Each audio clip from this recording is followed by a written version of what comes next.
বন্ধুরা, দিন দিন ইরান এবং ইসরায়েলের যুদ্ধের পরিস্থিতি কিন্তু আরও ঘোরতর হচ্ছে। যদিও দুই তরফ থেকে পূর্ণ যুদ্ধের ঘোষণা দেওয়া হয়নি, কিন্তু এটা পুরোপুরি বোঝা যাচ্ছে যে একটা ফুল ফ্লেজে যুদ্ধ শুরু হয়ে গিয়েছে। এবং ইরান যেভাবে ক্ষয়ক্ষতি করছে ইসরায়েলের, ঠিক ইসরায়েলও কিন্তু সেইভাবেই বিভিন্ন প্রচেষ্টা করছে ইরানের ক্ষয়ক্ষতি করার। বিশেষ করে পরমাণু যে সমস্ত শক্তি সেন্টারগুলো রয়েছে সেই সমস্ত জায়গায় আঘাত হানার চেষ্টা করছে। এদিকে ইরান যেটা করছে সেটা মিসাইলের মাধ্যমে, এবং তারা যেটা দেখা যাচ্ছে যে মিসাইল প্রযুক্তিতে কিন্তু অনেক উন্নত হয়ে গিয়েছে।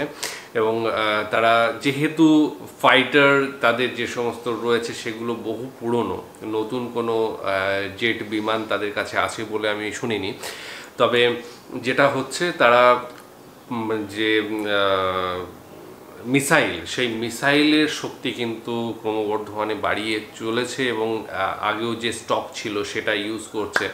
প্রচুর মিসাইল কিন্তু ইসরায়েলে আঘাত করেছে।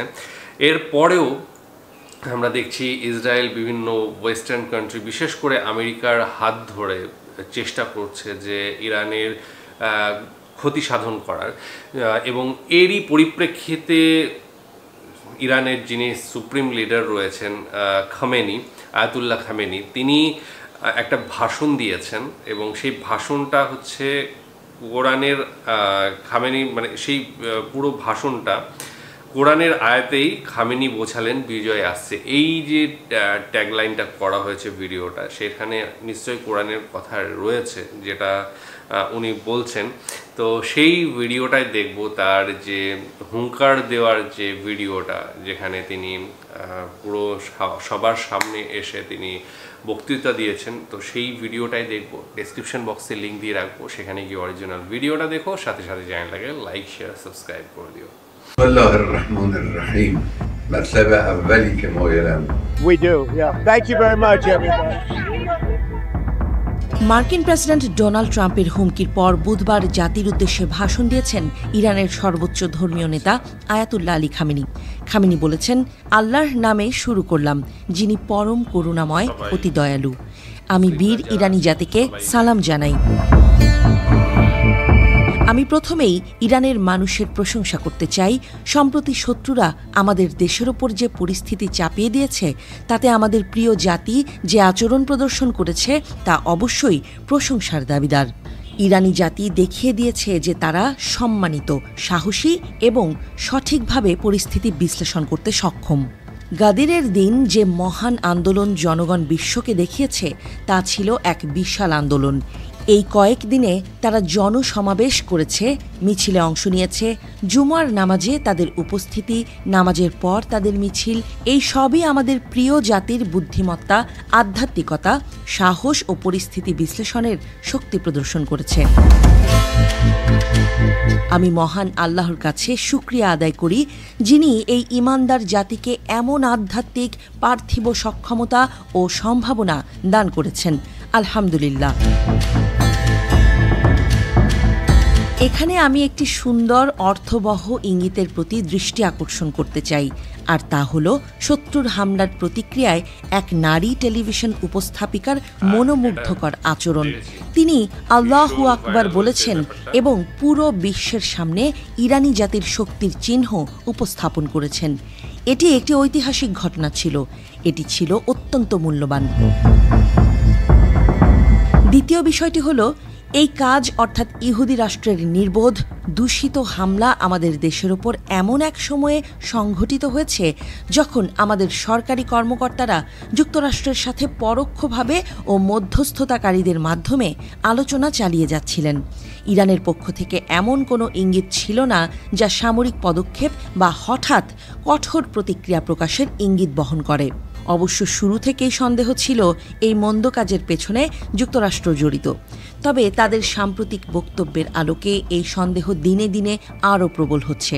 ইরানি জাতি সবসময় যেমন করে এসেছে, তেমনি যে কোনো আরোপিত যুদ্ধের বিরুদ্ধে দৃঢ়ভাবে দাঁড়াবে।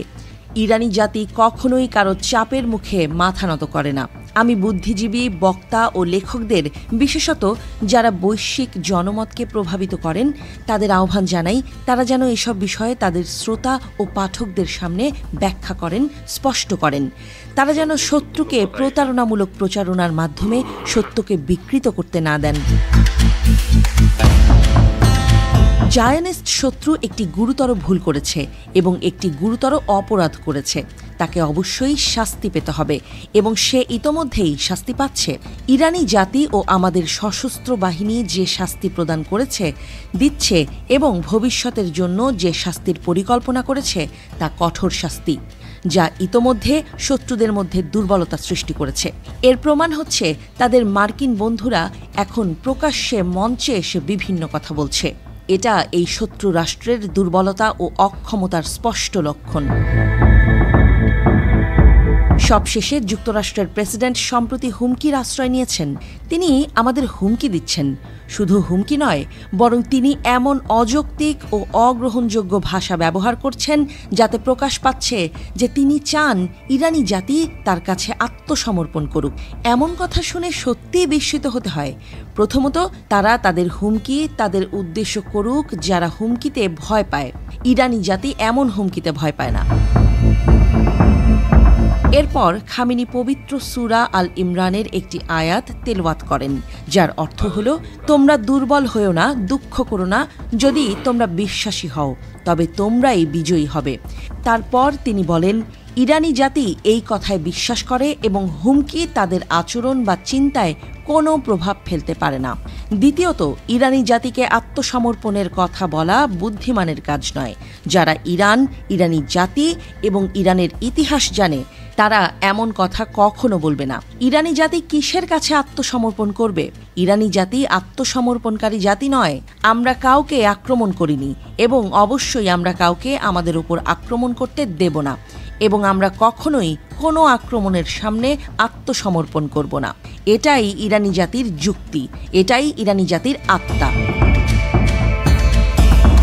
অবশ্য যারা এই অঞ্চলের নীতিমালা সম্পর্কে জানে, তারা জানে যে এই ইস্যুতে যুক্তরাষ্ট্রের প্রবেশ শতভাগ তাদের নিজেদের ক্ষতির কারণ হবে। যুক্তরাষ্ট্র যে ক্ষতি ভোগ করবে তা ইরানের যে কোনো সম্ভাব্য ক্ষতির চেয়ে অনেক বেশি হবে। আর যদি তারা সাময়িকভাবে এই সংঘর্ষে প্রবেশ করে, তাহলে সেই ক্ষতি নিঃসন্দেহে অপূরণীয় হবে। আমি আমাদের প্রিয় জাতিকে বলতে চাই, সবসময় এই মহান আয়াতটি স্মরণে রাখুন। জীবন স্বাভাবিকভাবে চলবে, আলহামদুলিল্লাহ। শত্রুকে কখনো বুঝতে দেবেন না যে আপনারা তাদের ভয় পান বা তাদের সামনে দুর্বল অনুভব করেন। যদি শত্রু বুঝতে পারে যে আপনারা তাদের ভয় পান, তারা আপনাদের পিছু ছাড়বে না। আজ পর্যন্ত আপনারা যে আচরণ করেছেন তা দৃঢ়ভাবে অব্যাহত রাখুন। যারা সেবামূলক কাজে নিয়োজিত, যারা সরাসরি জনগণের সাথে যুক্ত এবং যারা প্রচার ও ব্যাখ্যার কাজে নিযুক্ত, তারা যেন তাদের দায়িত্ব সজোরে পালন করেন এবং সর্বশক্তিমান আল্লাহর ওপর ভরসা রাখেন। এরপর খামেনি সূরা আল ইমরানের আরও একটি আয়াত পাঠ করেন, যার অর্থ হল, বিজয় তো কেবল আল্লাহর পক্ষ থেকেই আসে, যিনি পরাক্রমশালী, প্রজ্ঞাময়। তারপর খামেনি বলেন, সর্বশক্তিমান আল্লাহ অবশ্যই নিশ্চিতভাবেই ইরানি জাতিকে, সত্যকে এবং ন্যায়ের পক্ষে থাকা পক্ষকে বিজয় দান করবেন ইনশাআল্লাহ। আল্লাহর শান্তি, রহমত ও বরকত আপনাদের ওপর বর্ষিত হোক। এখানে সূরা আল ইমরানের কথা বলা হয়েছে এবং এই সূরাটা সম্বন্ধে আমার কোনো আইডিয়া নেই। এর আগে কোনোদিন নামটাও শুনিনি, ফার্স্ট টাইম শুনলাম। তো সেখানে যেটা বলা হয়েছে, ঈশ্বরের ইচ্ছা হলে তবেই সেই জিতবে আর কি, মানে এটাই বলার চেষ্টা করা হয়েছে। যে বলার চেষ্টা নয়, অ্যাকচুয়ালি আমি বলার চেষ্টা করছি যে ঈশ্বর যদি চান, তবে কে জিতবে সেটা তার উপরে নির্ভর করছে। এবং এটাও বলা হয়েছে যে তোমরা নিজেরা সাহস রাখো, নিজেদের পরাক্রমী করো আর কি, এবং তাহলেই সেই যে জাতির মনোবল সেটা উন্নত থাকবে। তো এই সূরা ইমরানের কথায় এখানে আয়াতুল্লাহ খামেনি তিনি বলেছেন তার বক্তৃতার সময়। আর সাথে সাথে যে কথাগুলো তিনি বলেছেন সেটা ভীষণভাবে কি বলবো, আপলিফট করে প্রত্যেকটা মানে অধিবাসীকে, সেই দেশের অধিবাসীকে। তো এখানে তিনি যেটা বলেছেন যে সেবার কাজে যারা নিয়োজিত আছে তাদের অসংখ্য ধন্যবাদ, তারা যেভাবে কাজ করছে এবং সেই কাজ চালিয়ে যেতে বলেছেন। কারণ সত্যি কথা বলতে কি, যুদ্ধে সবচেয়ে বড় যে কাজটা বেড়ে যায় সেটা হচ্ছে সেবার কাজটা। কারণ তাদের এই ধ্বংসযজ্ঞের মধ্যে যে সমস্ত প্রাণগুলো সত্যি চলে যায় তাদের জন্য তো ভীষণ খারাপ লাগে, এবং তার সাথে সাথে যারা হঠাৎ করে তাদের কিছু একটা ক্ষয়ক্ষতি হয়ে যায় তাদেরকে দেখে আরও বেশি কষ্ট লাগে। এবং এই মূলত এই কাজগুলোই যারা সেবা প্রদান করছে এই সময়, যুদ্ধের সময়, তাদের এই কাজগুলো মূলত করতে হয়, এবং এটা সবচেয়ে বড় কাজ। আমার মনে হয় যে কোনো জীবের সেবা আমার মনে হয় সব থেকে বড় কাজ। সেটা যুদ্ধের সময় অবশ্যই মানুষ, এবং অন্যান্য সময়ও আছে, বিভিন্ন প্রাণী অসুস্থ হয়ে থাকে, বিভিন্ন প্রাণীর কিছু একটা হয়ে যায়, তো সেই সময়ে প্রচুর মানুষ রয়েছে যারা সেই সেবামূলক কাজগুলো করে। তো যাই হোক, এখানে আর একটা যেটা তিনি বলেছেন আমারও মনে হয় যুদ্ধের সময় ভীষণ গুরুত্বপূর্ণ, বিশেষ করে এই যুগে, সেটা হচ্ছে যে ইনফরমেশন ওয়ারফেয়ার। তো সেই জায়গায় কিন্তু পিছিয়ে গেলে চলবে না। সেখানে তিনি যে সমস্ত সাংবাদিক রয়েছেন, বড় বড় লেখক রয়েছেন, বড় বড় যারা কবিতা লেখেন, সমস্ত সবাইকে তিনি একযোগে বলেছেন যে তারা যেন তাদের যে ঘটনা, এই সমস্ত ইরানে যেগুলো ঘটছে সেগুলো সত্যিকারে বিশ্বের কাছে পৌঁছে দিতে পারেন, সেই চেষ্টা যেন করেন। কারণ একটা যুদ্ধে কি হচ্ছে সত্য প্রকাশ করা, তার উপরে কিন্তু অনেকটা ডিপেন্ড করে।